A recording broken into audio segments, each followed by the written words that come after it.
know if this class is going to be really hard or not, but let's make this prayer in the beginning really count.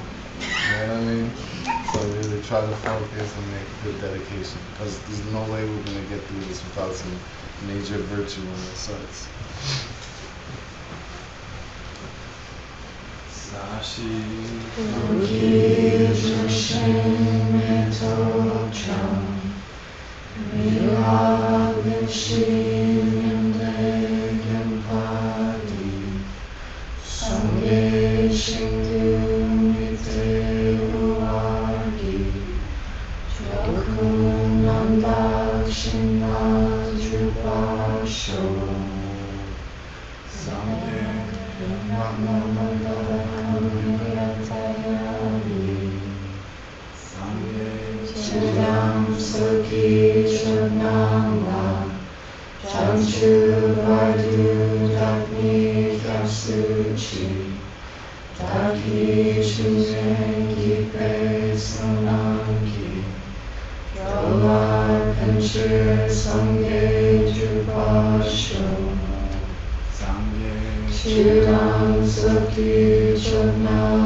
This one of these. Somebody has it from last week.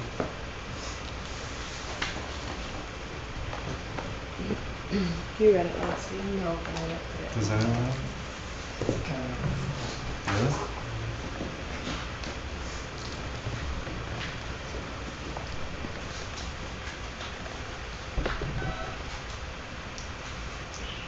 Okay. I have it Great, memorized. thank you. Thank you. Is it memorized? You have it memorized? If you have it, say it. No, you're supposed to read it. Okay. Here's the great earth filled with the smell of incense, covered with a blanket of flowers. The great mountain, the four continents, wearing a jewel of the sun and moon. In my mind I make them the paradise of a Buddha and offer it all to you. By this deed may every living being experience the pure world. I go for refuge to the Buddha, Dharma, and Sangha until I achieve enlightenment. By the power of the goodness that I do in giving and the rest, may I reach Buddhahood for the sake of every living being.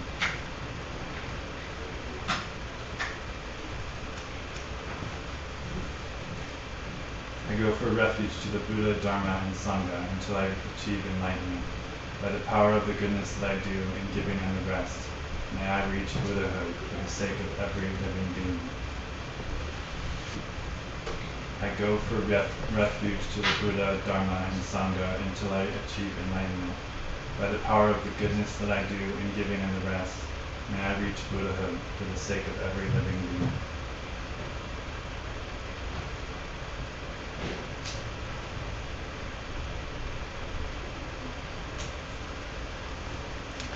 Just in case you forgot to think anything good during singing the Tibetan part. All the right notes there. So let's start with the meditation.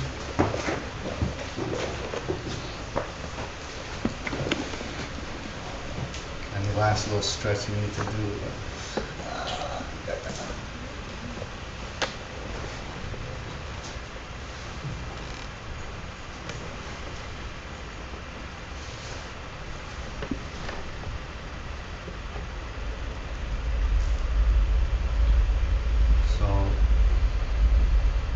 nice comfortable seat.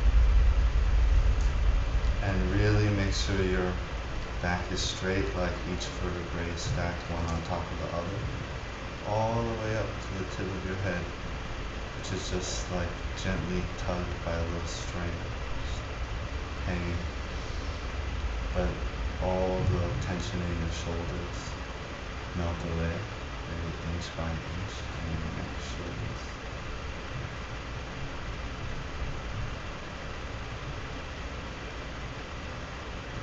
And just first, it's gonna take a little bit, so make sure you're comfortable. Please don't move for the benefit of the people around you. And maybe just first few moments, look at that point at the tip of your nose, and it's coolest on the inhale and warmest on the exhale.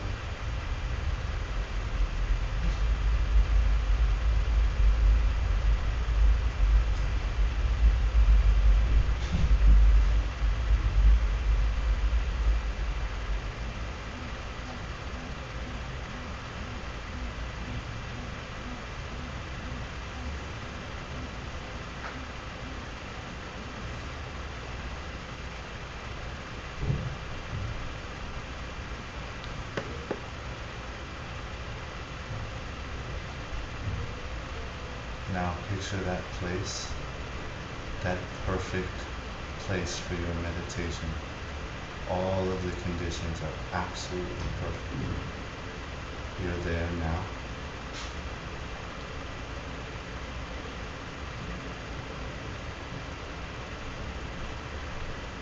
Maybe not so much you're seeing it is important, but you know you're there, you feel it.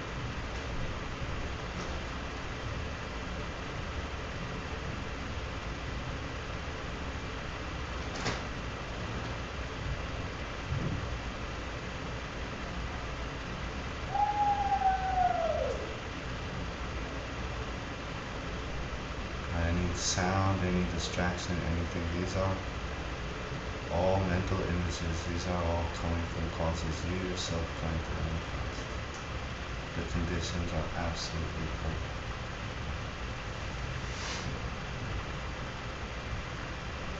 Now on your left is your mom. You're holding her hand. She's done so much for you.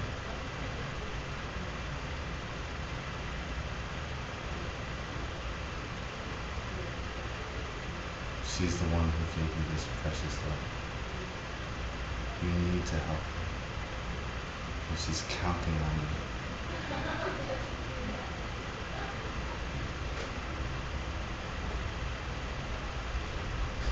Now on your right side is your dad. You're holding his hand too.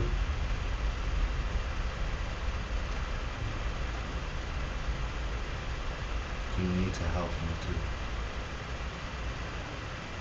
Is counting on you to help. And behind you is every single person you've ever met.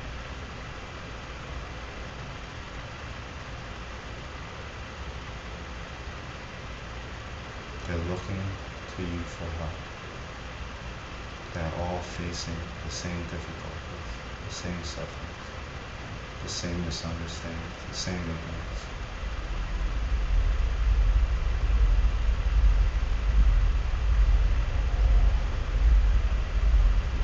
You can speak into their minds directly when you start to teach them about recognition, about the correct view, about the ultimate nature to all things, about the ultimate potential of each one of their minds to become perfect.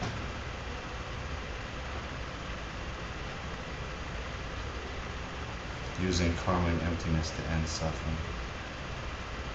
Now just go through it with them until they understand.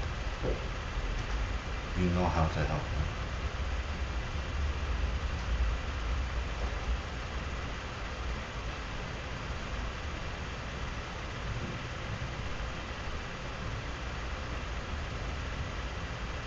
Share all the realizations that you've had in your own life with them.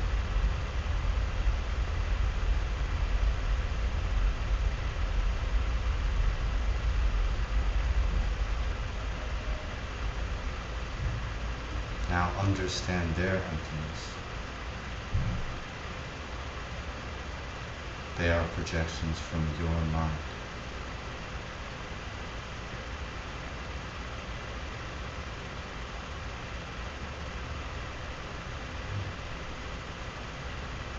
And your mind is a projection. Understand your own emptiness. You yourself are also a projection.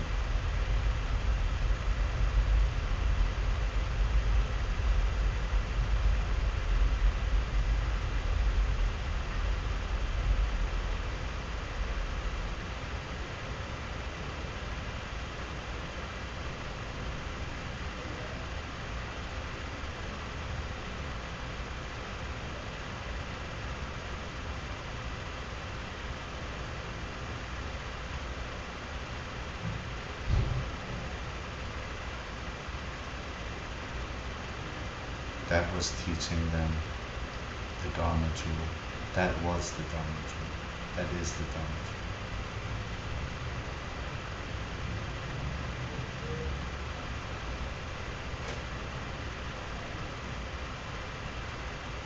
Then show them a person who has seen emptiness directly. Someone who's reached their ultimate evolution. In front of you and your father and mother and everyone you've ever met is a fully enlightened being.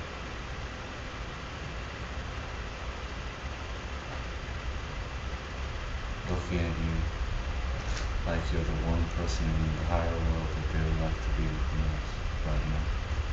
Absolute, perfect love.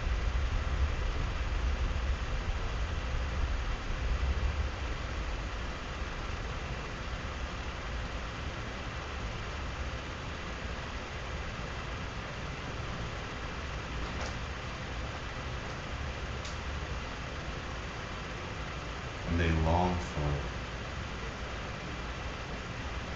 what it means to be an enlightened being. Every single thing they do is aimed at that goal.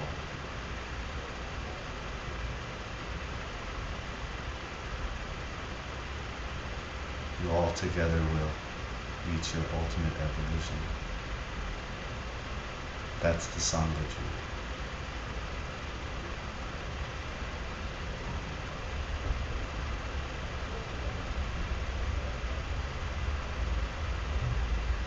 Now, picture your own body, your own mind, once you've reached this goal.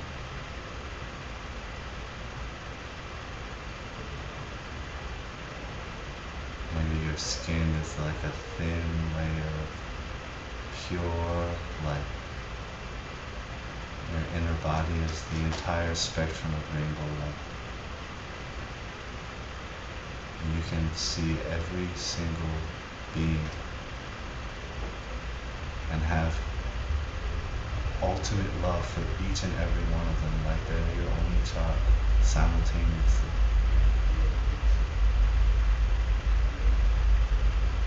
You can see their karma and see what they need. And so you act perfectly for the benefit of others.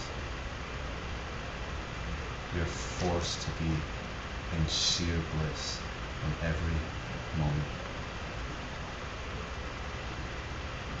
Your heart is wide open, thousands of rays of light touching every single being in countless universes.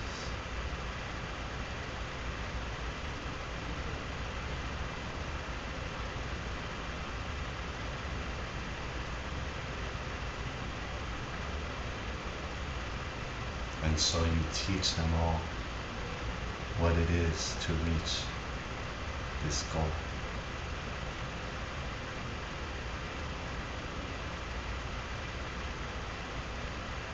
Promise them that you will bring them there too.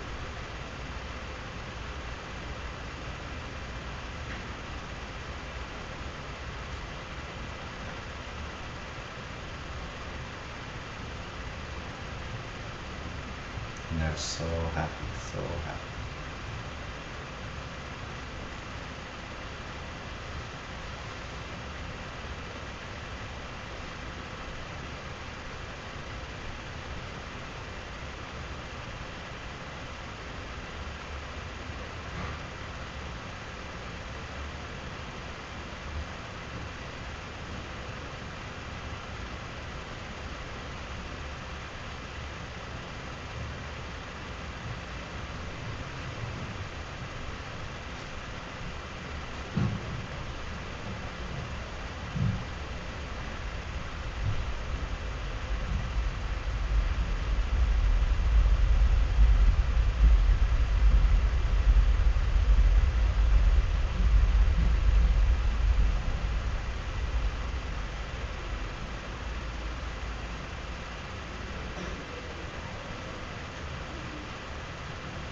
When you're ready,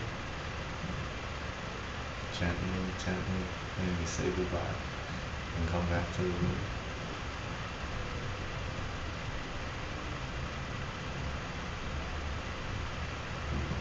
If you forgot what it means, just wiggle your toes.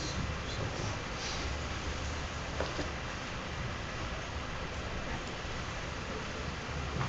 That's nice.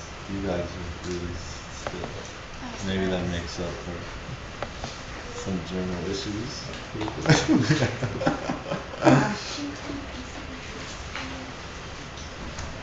That's cool, you know, to be in a room, everyone meditating, but everybody's like having a party. That's amazing. So when you do that meditation at home, you might catch your mind doing this thing where, hi Katie. You might catch your mind conceiving of your mom and your dad in an ordinary way, where your mind wants to hang on to this like habitual way of seeing them, and you might hear yourself say something like, oh, they're not interested, or they're not getting it, or they're not going to get it. Or even of yourself, you might have this thought about yourself like, oh, I don't know enough to teach them emptiness. And maybe we think like that in our daily life off the cushion, but don't do that in your meditations. In your meditations, everybody gets it. Everybody is blissed out. Everybody's like extreme wisdom, bliss. They're getting it. So just keep that in mind when you're doing it. So that way of generating the wish is one way of going for refuge, right? It's one of the preliminaries of going for refuge, and it's such a beautiful practice to do it. To remind yourself of what you promised, to remind yourself of your purpose, your goal. And it's smart to do it every day, because keeping the wish alive in your mind is something that you have to do every day. You have to, like we talked about before, in samsara, we have this there's a special quality about samsara that if you leave something alone, it will degenerate, it will rot. So the fact that you have the wish right now in your mind means that you worked hard to get it there, and it's like everything else beginning to fade if you leave it. So you have to every day remind yourself and keep it alive. And to remember also that the wish for enlightenment is something that is grounded in understanding of emptiness of the mind. That if you understand the emptiness of the mind, then becoming an enlightened being is possible.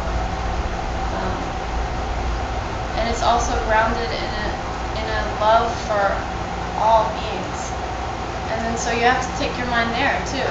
Like, what does it mean to me to love all beings? And if that's something that's vague for you, then you have to start somewhere specific. Think about who it is in your world that you can't stand to watch die. And that should fuel you, and you should start there. And then if you keep opening your heart and developing wisdom, then perhaps one day might see everybody the same way that you see that person or those particular beings in your life.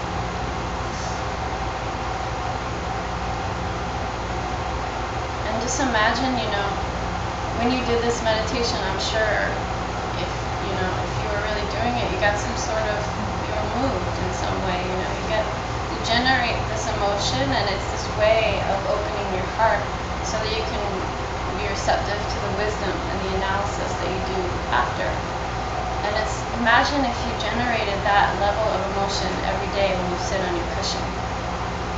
If everything else that doesn't matter at all would just fade away, and you would be able to zoom in on your analysis and go step by step clearly because you have something to push you. It's not a fuzzy, why am I sitting here? I'm just going to sit for 11 minutes because I have to get this journal out of the way. None of that. It's like you opened your heart, and this is your purpose in life. And this is the only thing that matters right now in your life.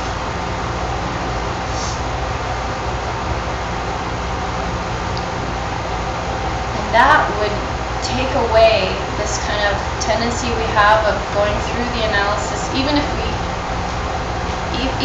do get to the analysis and we go step by step, we tend to just go through it like, this moment doesn't touch this moment. That emotion that you got in the beginning is going to push you to not stop there. You're not going to just say, it doesn't touch, 11:59 doesn't touch noon, whatever.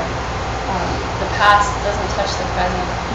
Do you really, really, really believe that? Do you really understand what that means? Do you understand what Master Kamal Shila is saying when he talks about the fact that all suffering comes from the belief in functioning things? What is a functioning thing? Why is he saying that? What is a working thing? What does it mean to be something that is self-existent? What does that mean? And if you really have that emotion and that passion to save somebody, and you know that the antidote is within your meditation, then you'll look. You'll take the time to look. And it's like when we go through the analysis like that, and we just zoom through the steps. And we can even zoom through the steps, and intellectually we got it, and we can write down like, I had this realization that yes, there are many parts, and even the parts have parts. And then you get off the cushion. You just did the cup meditation. You get off the cushion, and then you go get some tea, and you pour the tea into the cup because you believe the cup holds liquid that has the quality of holding liquid. You did nothing to change your belief in your outside world. You still believe that things cause other things. You still believe that things are separate from you. So there's never a time until you see emptiness directly that you can just say, I get it. There's never a time.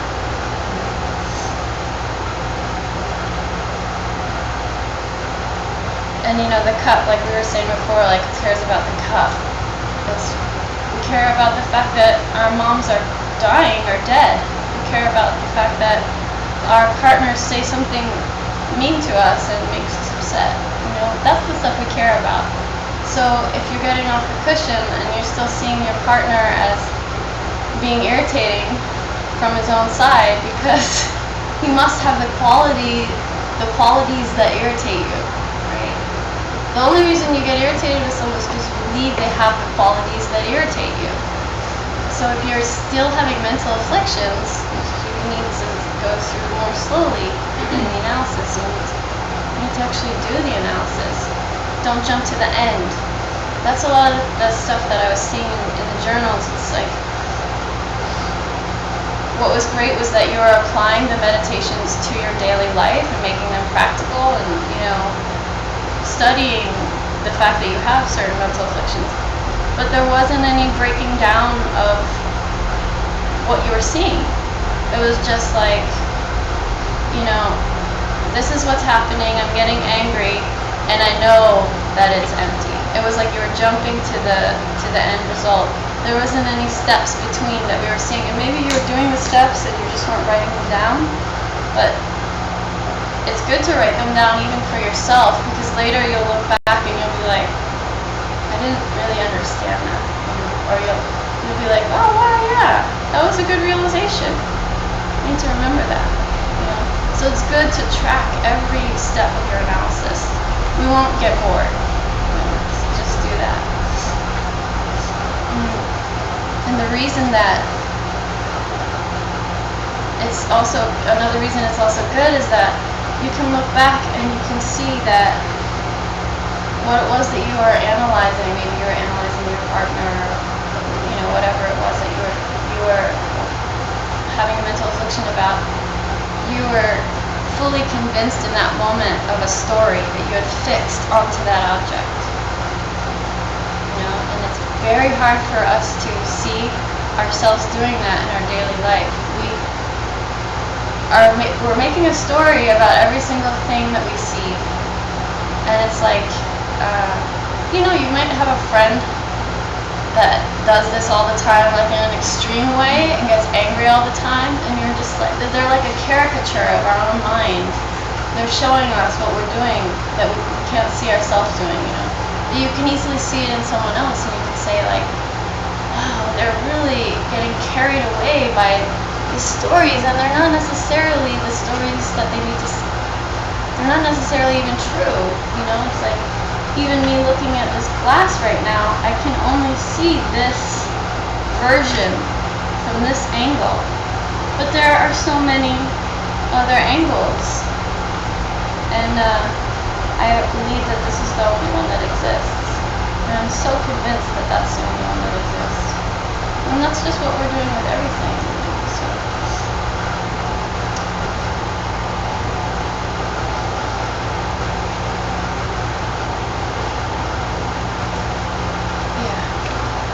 Also, what else was I going to say about the journals?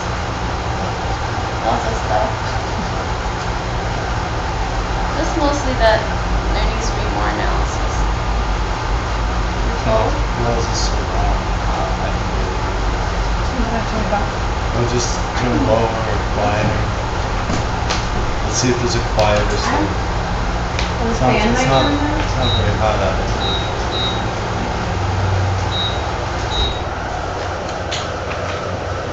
Maybe the calmer thing. Is that on?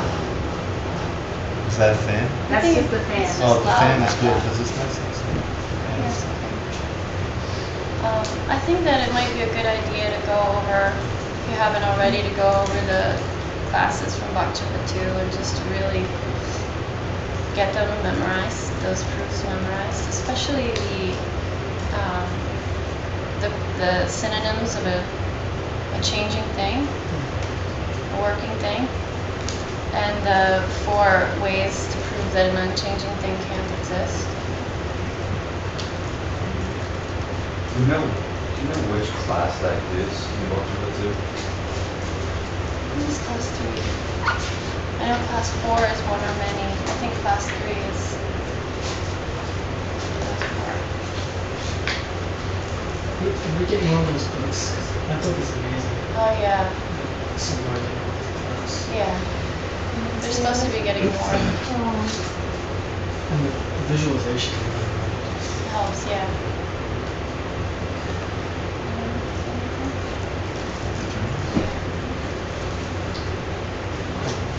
I mean, when we read the journal first, we're just so happy. It's so amazing when people make effort to try to meditate. So that's so cool, and we'll always rejoice about that. On the other hand, too many easy way out. It's too easy, Say, oh, it's my karma. I did something. It's like, emptiness is easier to prove than karma. And then most time it's something like that. Oh yeah, someone's being angry at me. Oh, I was angry. I was angry with somebody. There's so many. There's more. Ask more of yourself. In the analysis, like be more. Really ask, because the side of your mind that is completely convinced that something has self-resistant qualities, that is unchanging, that it's indivisible, that's coming from its own side, whatever, however you put it. That side has all the best proofs. It's experienced. It's like Arnold Schwarzenegger. It's got muscles. It's fully developed. You know what I mean? So that's already there. So if you have gonna bring any substantial challenge to that will actually have an impact in your life, you really have to make effort. You really have to ask the tough questions, you know? And most of the time, tough enough just to say, why? Just why? You know? Oh, is it one thing? You know, oh no, it's not really one thing. Did it start? No, I can't really find the start, beginning, middle, and end, you know. Say, why did Master Kalash even say that? Who cares? Like, really start to ask, just ask more. Like, demand more of the side of your mind which you're trying to exercise, which is the wisdom, right? Which is the wisdom. So, one side, all day long, fully developed. When you meditate, it's already there. It's all juiced up. It's all muscly and tanned and everything. And then the other side is this little weakling, and you have to exercise it. You have to keep trying, keep poking, see. And they say, oh, it's too hard. I don't want to do it. You have to be like, do it, go for it, try to prove something. You know, if there's no spark, see, emptiness is like shunyata, right? Ultimate reality. This is the amazing thing about life. All these other details, however it comes, whether it comes as a fancy cars or as a nice house or as a sexy spouse or your own hot body or good food or whatever, that's the ugly side. That sounds ridiculous, right? Well, I said that's the ugly side. See, to really find out that that's the ugly side, you have to find what shunyata means. So you have to find out what emptiness means. You know, what it is and what it's not. You know, and if it's not some spark coming, even like rudimentary level, like how I mentioned Gillick Rinpoche said, like space, like free space, you know, for like an entry level understanding of kind of what the realization might feel like.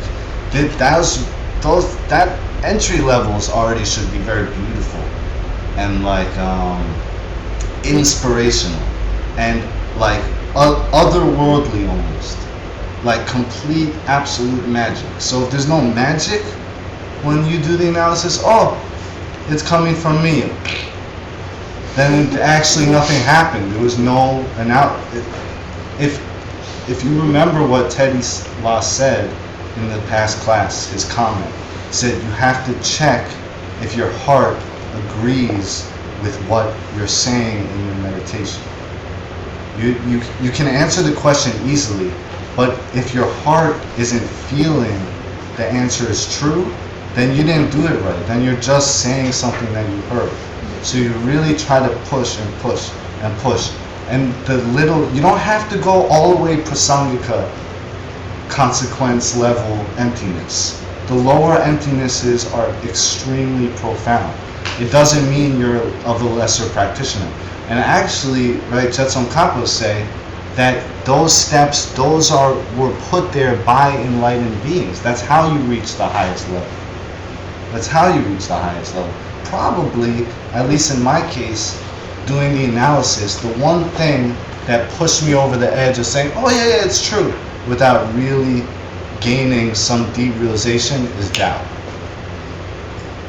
Because doubt will always say, oh yeah, it's just like when a little kid comes to you, Dad or mom or auntie or whatever, I saw a snake and it was this round and it was this gigantic. And you say, oh yeah, sure, yeah, sure. Even though really you don't care, because of course you doubt what they're saying. So there's always so many tricks that the side of your mind, which is muscular and huge, and it's like a little bench, one gigantic guy and one tiny guy, and the big guy is already dominating. So you can just go into your meditation, you can already say, I already accept as I go in that ignorance is going to be trying to dominate my wisdom with little tricks and with aggression and with all these different kinds of things. You know what I mean? So I think more effort, more like sincere effort, right? And I mean, part of it is the topics we're talking about in this course so advanced, like so at a level of practice which is way up here and I'm all the way down here. And when they say, oh, the root, the cause of all mental afflictions, the root mistake is believing in functioning things. It's like, believe in function. So what, I'm not supposed to pour the water from the vase into the cup? Like, why would they even say that? You know what I mean? So obviously the answer is so not right at our fingertips. Why would they say that believing in a functioning thing is the cause of all the pain in the entire world? Doesn't that seem a little odd? You know what I mean? It is odd. It is odd. So you have to really start to investigate more. Then obviously not enough journal entries. Not even enough journal entries. And then also, we said 15 minutes. That's for very beginner. Just so the people who came, who really asked to come to the class, who are just starting, then we give them a point to start. You did 36 minutes? Come on. Do you even know? You can't even do anything. If I'm in a gigantic metropolis and I start driving my car right in the middle of the metropolis, I drive 36 minutes and I'm already out in the mountains? No, I have to drive 45 minutes in traffic, and then I can get on the highway, and then 15 minutes later I can get to the paradise, So it's like, yeah, really, if you've been in this course for a while, then preliminaries, maybe Tonglen or some heart opening, and then do analysis, and then find the most pure possible shunyata that you're going to find, and then hold it. And then 20 minutes later, stop holding it. Okay? 1 hour at least, or else you're never going to reach stillness, ever. But you can reach stillness, so that's the only reason I'm saying. Okay? But if you're new, then that's not a good idea. Yeah. You'll get tired and Yeah. And one other comment, because then we start talking about the journal, is when you have a good meditation, that's great. That's really great. But what's even better than that is when you don't feel like it, and when you're like, oh, and your meditation sucks, and you still make the effort. That's better. And you can't concentrate, and people are yelling, or the temperature is too hot or too cold, or you have too many mental afflictions, too many worries, and you make effort then, that's great. That's something we truly rejoice in. So those kind of effort is very important, because then later you'll have really good meditation because of it. Because meditation is a caused thing. Meditation is a series of mental images, just like anything else. Each one of those mental images is coming from causes that you yourself planted in the past. Right? So when you sit there and you make that effort during the hard one, it's almost like you broke this little samsara of not being in stillness, of constantly just going after the next moment to be happy. Okay? So if you feel frustrated, you have mental afflictions, and then you don't want to meditate, that's the third kind of suffering. You're just going after the next moment to make you happy, because the moment you have isn't good enough. Okay? I feel like that was in my whole section.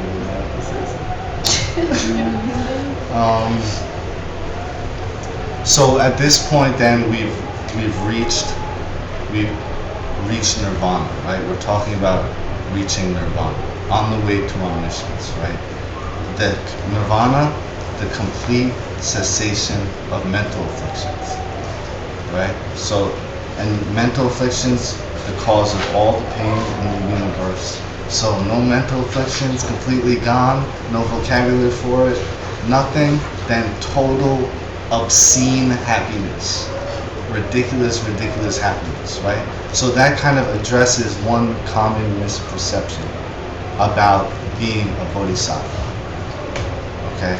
It said bodhisattva works so hard for everybody else, no time for himself.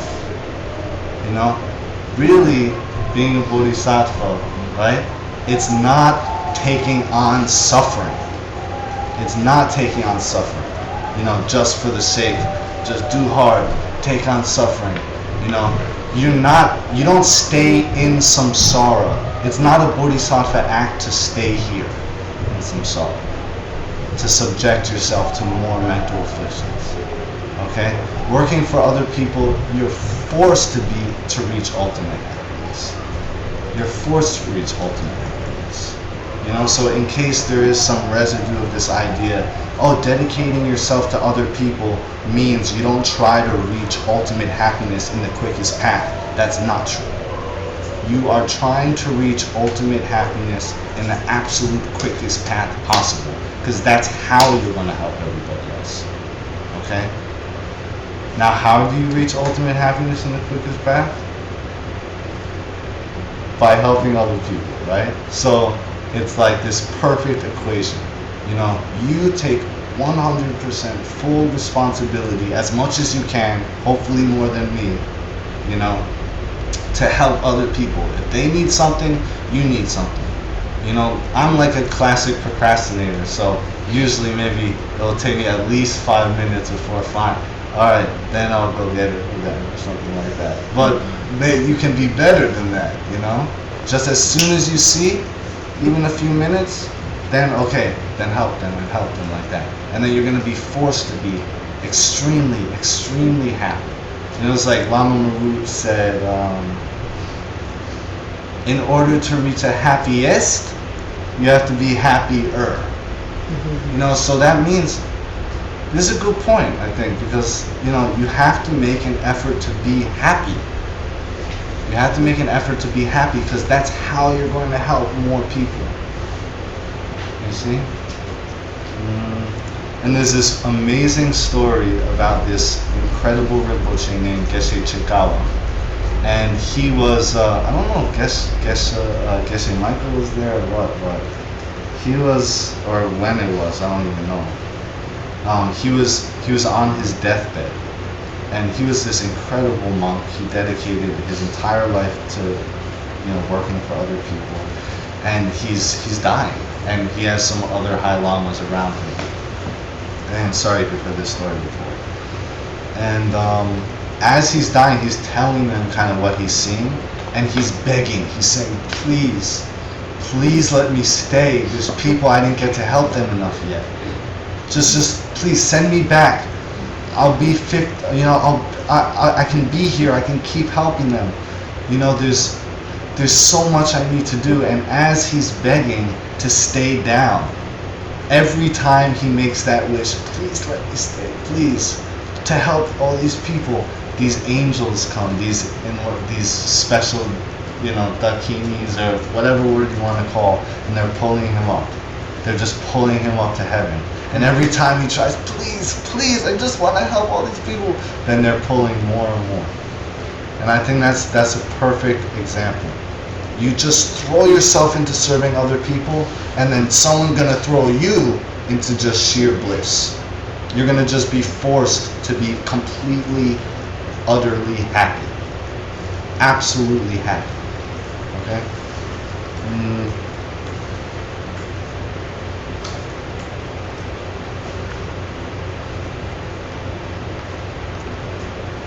So in this part of the text, Master Kamalasila is talking about and explaining how to tame your mental afflictions, right?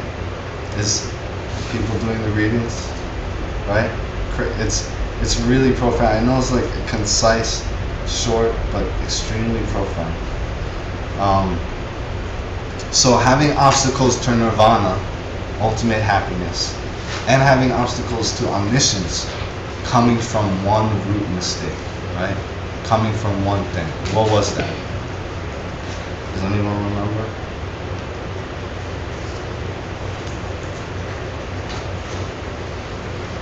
Belief in functioning things. Yep.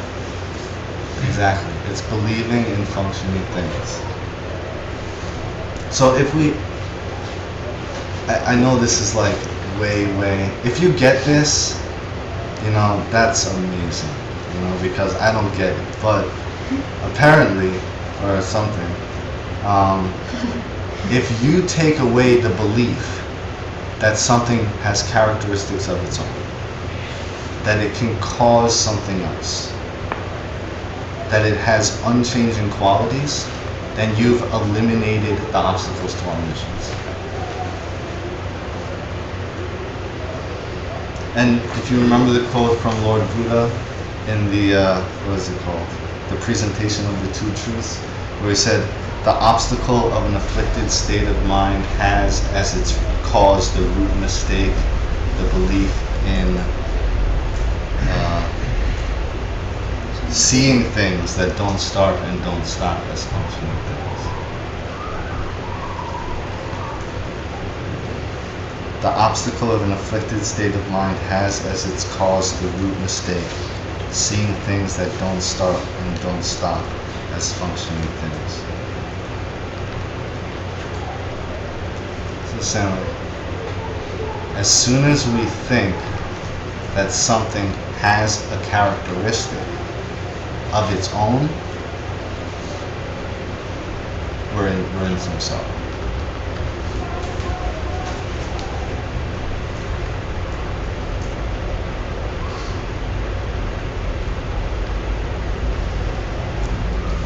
As soon as we think that something performs a function, we have an afflicted state of mind. Is it the basis of an afflicted state of mind is misapprehending the true nature of the thing?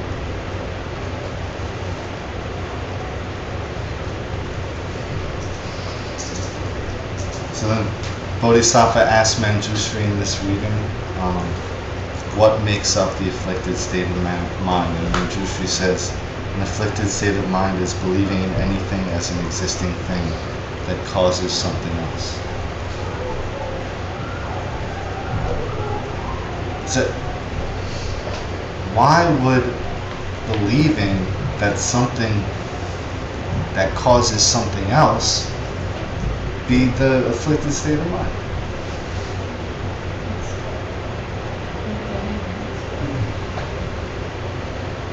It is. Because every time we get afflicted, we believe that the affliction is inherent to what we believe is causing us the affliction. Like, let me say that differently. If somebody makes you angry, you believe that they are the cause of your anger. If the car doesn't come, you believe that it's the engine that is the reason why. But if you look at the continuum and the habitual pattern of things, you can track things down and see that these patterns that are happening have nothing to do with the objects themselves. It's like a deep-rooted thing that. But doesn't that sound crazy? So believing in functioning things is the root, is the afflicted state of mind?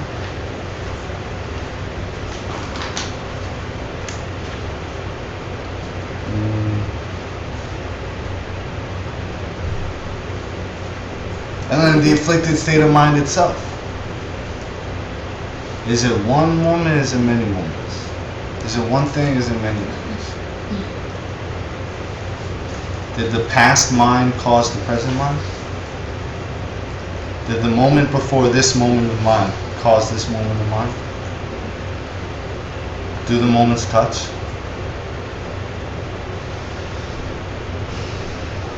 See, even the afflicted state of mind is also a mental image.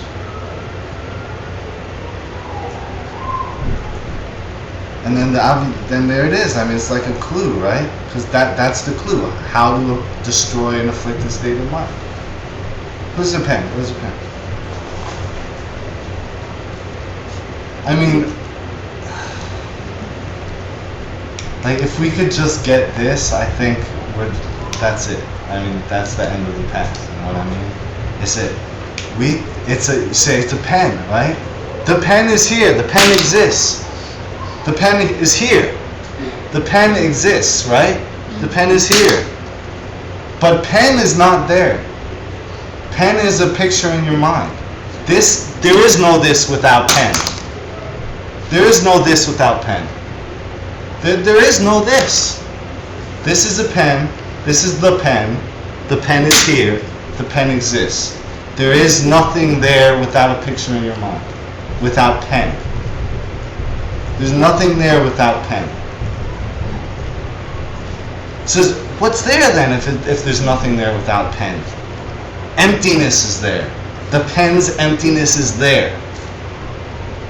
Pure shunyata is there.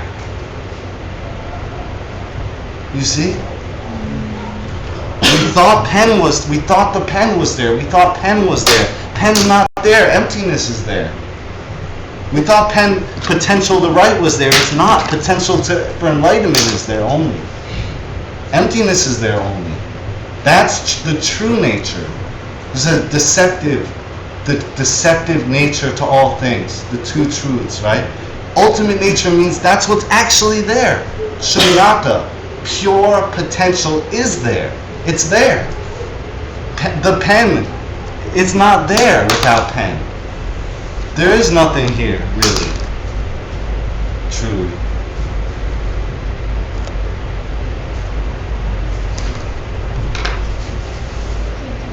Oh, sorry.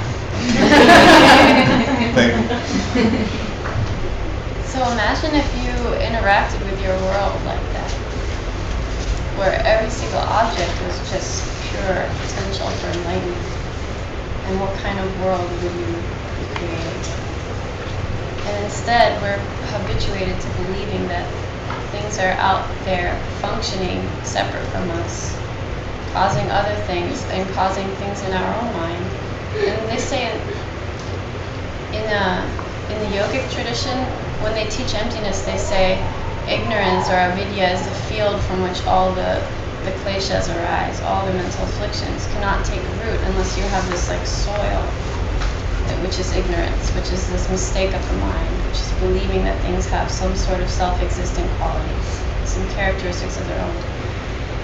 So if you look, you see anytime you did something harmful to another being or to yourself, it came from a mentally afflicted state of mind. It came from ignorance, right, at the root. You wouldn't feel jealousy if you didn't see another person as separate from you. You would never get angry if you understood where that event came from.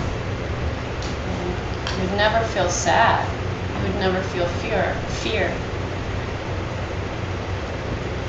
And so if we were not letting ignorance, if we cut it at the root, if ignorance didn't exist in our minds to begin with, those kleshas, those mental afflictions would not arise. And then we wouldn't create the karma to see an ordinary world, to see a world of people who are killing each other, who are dying. And if every single seed that we're planting is that powerful, that like an acorn, like Ori said in the first class, can create an oak tree. If we weren't planting these little acorns that were just making ordinary worlds, what other possibility is there? It's one that we can't even imagine right now, right? But if you can habituate your mind to what he just said in your meditations by rooting the mistake out for yourself, then everything opens up. So what is the obstacle to an afflicted state of mind? Oh, sorry. What is the obstacle of an afflicted state of mind prevent? What does the obstacle of an afflicted state of mind prevent? No. Well, yeah. understand that. Nirvana. He just said that, right? So the way you get to nirvana is by smashing the mental sections. And this is just another sutra of Lord Buddha saying the same thing that Manjushri said. This is from the presentation of the two truths. He says, thinking that something which actually never begins or ends is a functioning thing. That's the root mistake. Thinking that something which actually never begins or ends is a functioning thing.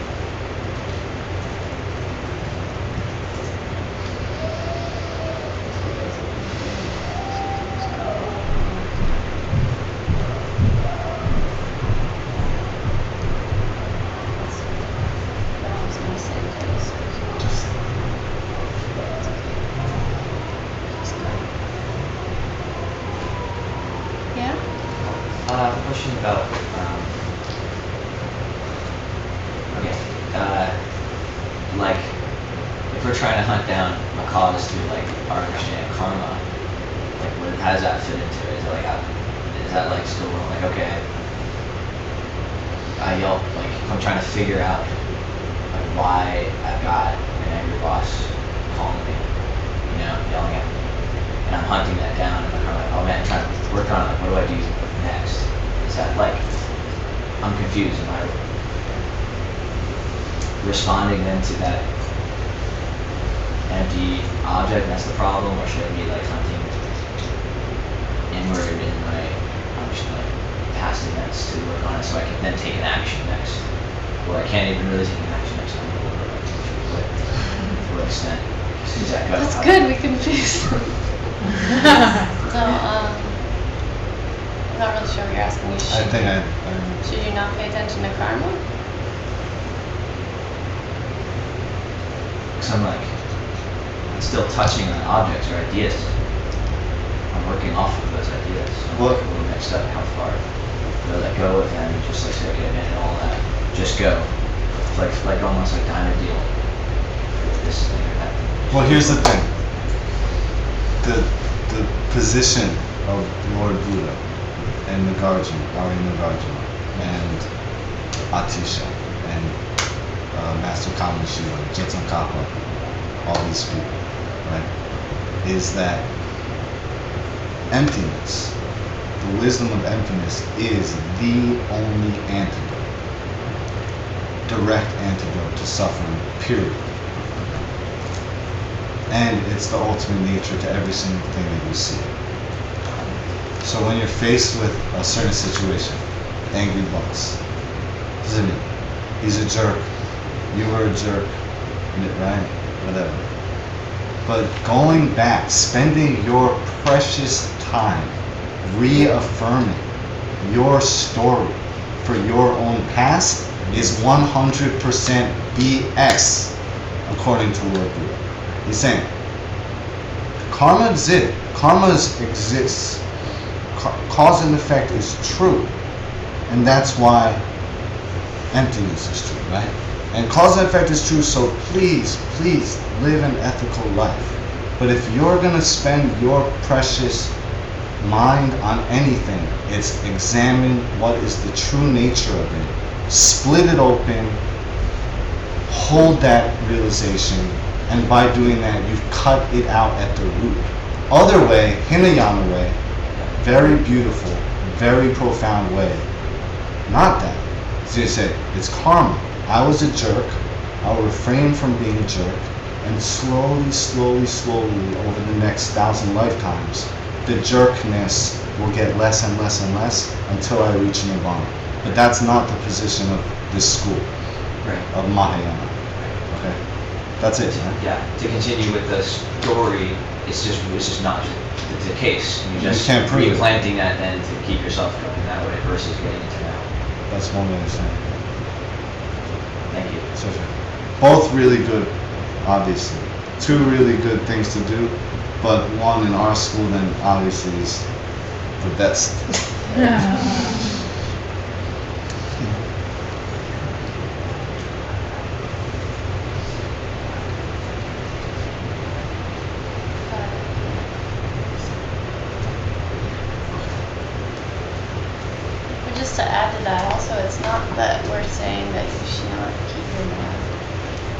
right? Because like in the last class, it was called upward spiral. We were talking about how pure conduct leads to stillness, which leads to understanding wisdom, which then leads to perfect morality. So if you truly understand emptiness, the only thing you would want to do is take care of everybody. So yeah, of course. And it's smart to, if you have something that you're conceiving of as a problem at your work, and you want to get rid of the problem, you know how to target specifically the karma that will get rid of that problem. Great. And you're using it with sharp wisdom and even faster. Can I add something to that? Yeah. And you can also look at the person as like a teacher, somebody that is there to push you beyond your limits, and that just, it changes the energy like that. Like as soon as you look at that person, like this person is there to teach me something, your reaction towards their reaction becomes greater, because in a sense they almost need you. Like, you know, brings it up. I had a lot of young bosses. But it worked. I mean, it really works.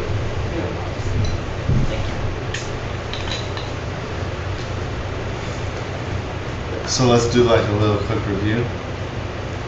So the root mistake is our belief in functioning things, right? That just knocks me off my socks, or whatever you say.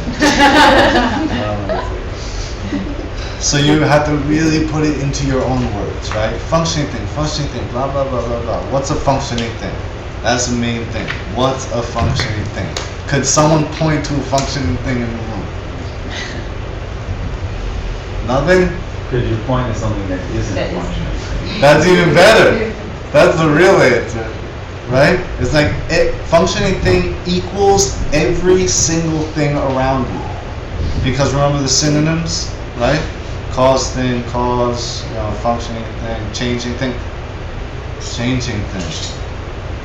You see, if there was any unchanging thing out there, it wouldn't be able to interact with your mind, because your mind is changing. And in Buddhist context, changing means it grows up gradually.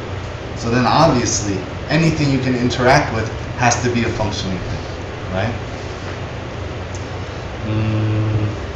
And then you see it, it's like, as soon as I assign a quality or characteristic to something, I've made a mistake. That sounds crazy, right? As soon as I assign a quality or characteristic to something, I've just made a mistake. It's a mistake that will cost me my life, actually. A mistake that will actually cost me my health.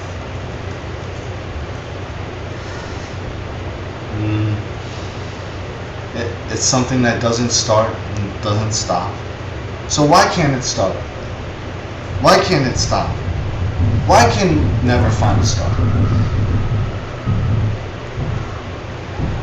Yeah, right, always divided smaller and smaller, all those questions like that. Right? If the AC had the quality of cooling the room, this is exactly what Lama James said with the AC on. If the AC had the quality of cooling the room, it would always be cooling the room. Right?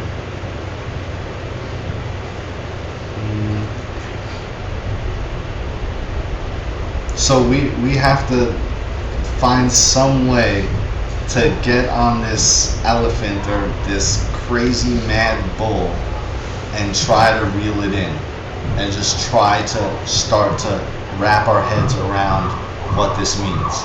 And it's because, just like you said,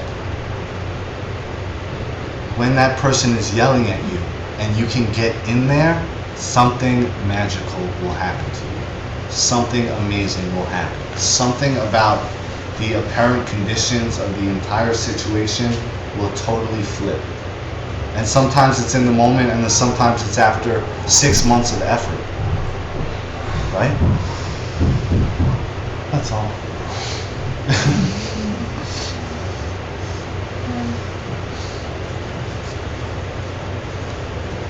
So just to kind of go along with the flow of what Ori just said, when maybe you've had that experience where you're in a situation and because of your morality in the past you experience like a shift in your reality and your mind feels very expansive. You feel almost like you're transported, and I'm sure probably every one of us has had some kind of taste of that. When we've got this class, Lama Lisette was talking about it. She didn't give an example of what she meant, and then also Lama Chrissy did the same thing. She was talking about how we each have probably had this experience, and the mind feels like very free. And she also didn't give the example of an example of what she meant. And I was thinking about this, and I was like, should I give one example? It's like when you're trying to tell somebody about, say you had like a nightmare, and for you it was really awful, and then you wake up and you try to tell someone about it, and then they stabbed you, and you're like, no, they were just walking really slowly towards me. And they're like, yeah. So it's kind of like that. Like you can't really put it in words when this kind of thing happens. But I was thinking, the first example I thought of, I think stories are important because you actually remember the teaching. So I will tell you an example for me was one day I was in Soho on Broadway between Prince and Spring, and I was walking. It was my lunch break, and I was walking back to the office. I was working in an office at the time, and it was full of people. The sidewalk was really crowded, and I could see this guy in the distance, and he was carrying this big box, this burdensome box. Like, it must have been awkward for him, but he was barreling down the sidewalk really fast and kind of weaving in and out of people. And then I was thinking in my mind as I was walking back, I was thinking about a teaching that I had had the night before. I was with my lamas, and Lama James was talking about how appearances in our reality are similar to looking at stars in the night sky. And he was saying that it's like, the cause of the light, it doesn't exist anymore. And so it's like illusory in that same way. When you're experiencing all the things that are manifestations of your past deeds, it's the same. So I was thinking about that as I was walking, and it was very fresh in my heart, and this guy came with the box right at me. It was as if he was trying, it almost was like he was trying to hit me, and he smashed into my shoulder really hard. And my reaction was just like, initially it was like, and this pain started to like spread. And then this all happened so quickly, so it almost doesn't make sense my telling this story, but I was still thinking about what Lama James said, and as it was happening, I looked at this guy and I thought like, oh, it's Lama James. And I knew, in my heart, I felt like Lama James had emanated as this person that smashed into me to see if I was actually understanding his teaching. And I felt it in my heart, and it felt real, and I bowed to him in my mind as my teacher. And then immediately this pain shifted and became this incredible feeling, and it spread throughout my whole body, and I was standing there on the sidewalk crying and in love with every single person that was walking by me. And it was just indescribable. And then, I went with my lunch back to the office and sat down, and 10 minutes later I was having mental afflictions about my boss. So like that for me is an example of how our mind it vacillates, and our experiences vacillate because our mind vacillates. But if we were able to see something and hold it and stay there and keep trying every day to apply what we saw, then maybe our experiences in our reality might be more on the up and up. And if you've had an experience like that, it's very encouraging because it means that you did something incredible in the past, right? And if you did, then that means you were probably already practicing these kinds of teachings. So it means you're beginning if you're beginning, then you're beginning something that you've been doing for a long time. And it's very promising. It means more of those things will come if you just keep going. And then the way that you perpetuate those things is by dedicating your actions, right? And Lama Lisette gave the example of like using mundane activities and dedicating them to reach your ultimate goal. And you should be specific about your ultimate goal. That you shouldn't say something like, "May all beings be happy, woo!" You should. Ori does that. That's fine. Don't worry. But then, for me, I need to say something like, "May I reach stillnss," or "May I obliterate my belief in functioning things in this lifetime." May I reach stillness in 6 months. Like just be really specific. And all those things that we do on a daily basis that kind of wipe out our good karma, everyone has them. Like for me, it's taking out the kitty litter. Every time I do the kitty litter, I better not be reverting to just being angry about it. Because it's something that I do 2 or 3 times a day, and if I'm angry 2 or 3 times a day, then teaching this class means nothing.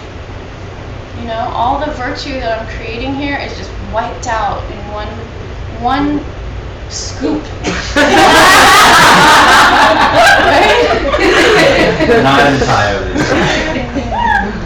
We don't know, you don't know how solidly I'm holding things as self-existent when I'm angry, and how it just completely erases all the work that I'm doing seeing emptiness. So, and I think of Lama Lisette when I scoop that kitty litter. I think of her going, "It could be the very thing that keeps me learning." And she always, everything was so breathy the way she spoke, because everything was so passionate, because she had a direct experience with everything. That's the very thing that could get you enlightened. And I just hear her voice in my mind, and I'm like, I take responsibility. It smells.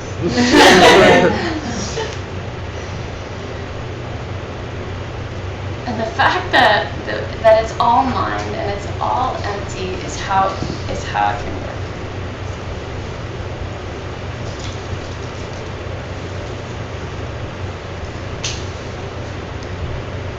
I mean, the thing about like how our mind vacillates, I'm just learning this word, but it vacillates, I guess it means like up and down.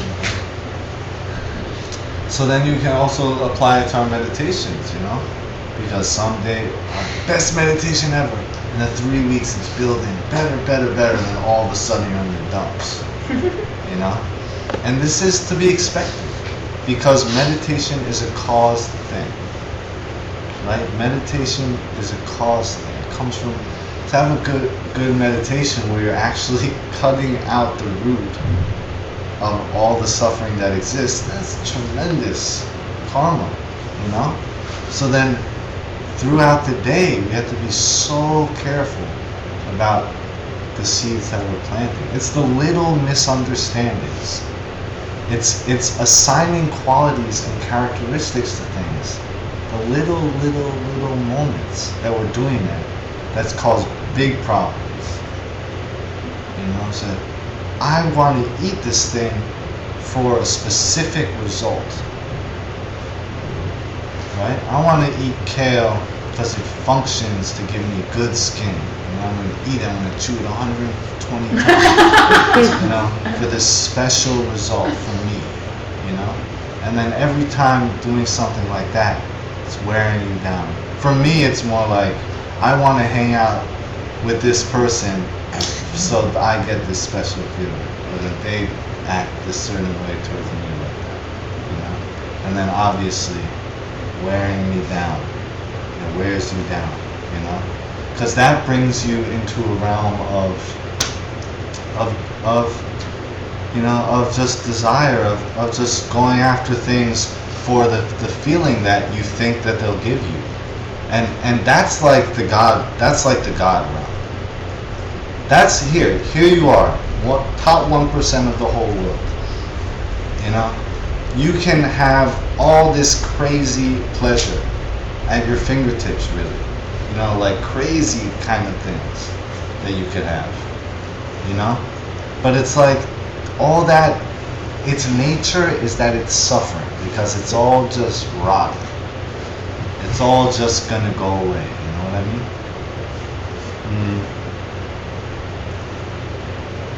And then Lama James said this thing, and I haven't like wrapped my head around it, but he said, that's why you're exhausted at the end of the day. Is because there's all these subtle moments of assigning qualities to things and then trying to use them for those qualities. I still have like don't, but I see what he means, but it's way up there, you know.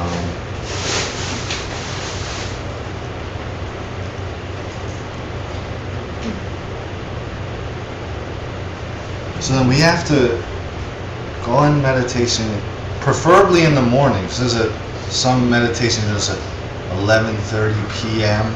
for 15 minutes. If you're gonna do 15 minutes, do it in the morning, because then for the rest of your day, then you're kind of on this higher level, and then you can really check and see, you know, could this thing be an unchanging cause? Could this be a sequential cause? You know, do those moments really touch as you're going through your day? And then that really gives you kind of the leverage to start to transform what's happening. You know, and there's that other word. It's like transform. So whatever. But where you take something that's impure and you turn it into something that's pure. And this entire practice that's what it's about. We are made of impure parts. Each one of our parts is deteriorating every split second, but they're not self-existently deteriorating parts, right? So we can transform them into the pure heaps. We can take the impure heaps of us and transform them into the pure heaps. And you can just do that through your whole day. Get that leverage in the beginning. Because if you don't get the leverage, like with the muscly guy, or however, what kind of analogy that you have, the superpower, world power with the tanks and the big army, that's ignorance. We are already experts at ignorance. We're like, we have perfect fluidity in our practice of ignorance. Like, we know how to create suffering. We're like, it's an art. It's an art. And you're all artists at it, if you're anything like me, you know? Totally perfected it. So then need something so to get a higher view and really look down and start to really, you know, make those graceful, you know, just gracefully dance with wisdom, you know, and serving others and create happiness, you know, like that. Should we take a break? And then we can come back and meditation. So we'll take a 5 to 7 minute break.